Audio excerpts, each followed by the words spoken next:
Earlier today, a notable development emerged in Washington involving former senior national security officials. A statement was released under the name of John Brennan, who served as director of the Central Intelligence Agency from 2013 to 2017, and spent decades in U.S. intelligence and national security roles. Prior to that, the statement took the form of a formal essay, co-signed by several other former officials with experience in defense, intelligence, and diplomacy. In it, Brennan referenced Section 4 of the 25th Amendment to the U.S. Constitution as a framework that could be considered in discussions about presidential decision-making during the current situation involving Iran. It is important to clarify what this statement does and does not say. Does not claim that any action is currently underway, nor does it allege a specific medical or legal condition regarding the president.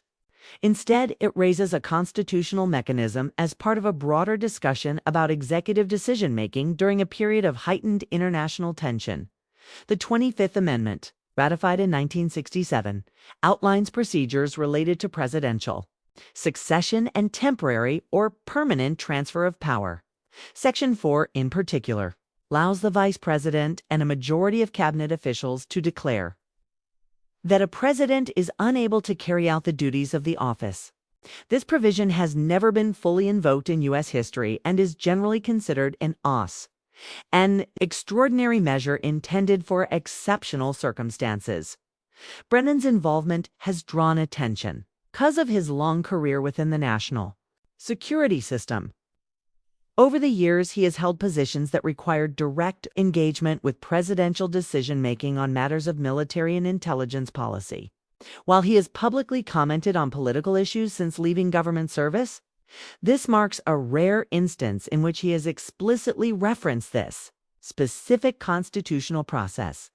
The broader context for the statement is the ongoing conflict involving Iran.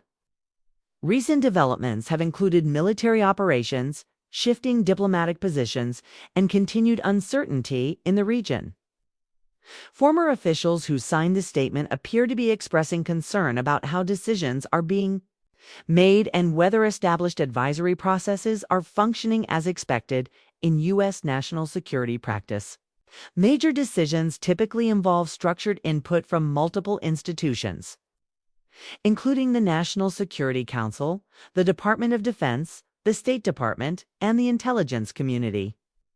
The essay suggests that these processes may not be operating in their traditional form, though this point is subject to interpretation and debate. Reactions to the statement have varied.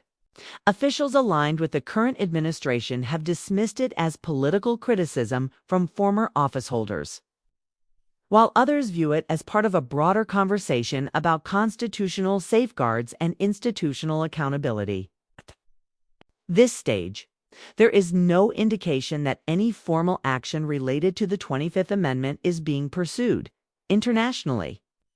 Developments like this are often closely monitored, particularly during periods of geopolitical tension. Allies and partners may view such discussions as part of the normal range of debate within a democratic system, though they can also raise questions about policy, direction, and stability. From a practical standpoint, the likelihood of Section 4 being invoked remains low, given the political and institutional requirements involved. The process would require agreement among current senior officials within the executive branch, which is a significant threshold. Looking ahead, several outcomes are possible. The statement may remain part of a short-term news cycle and gradually fade from attention. Alternatively, it could contribute to ongoing discussions among policymakers and analysts about decision-making processes and oversight during times of conflict.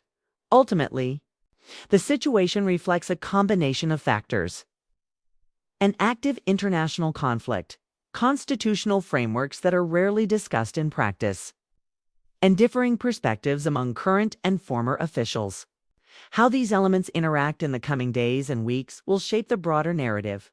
For now, the key takeaway is that a group of experienced former officials has introduced a constitutional concept into public discussion, prompting debate about governance, accountability, and the handling of complex foreign policy challenges.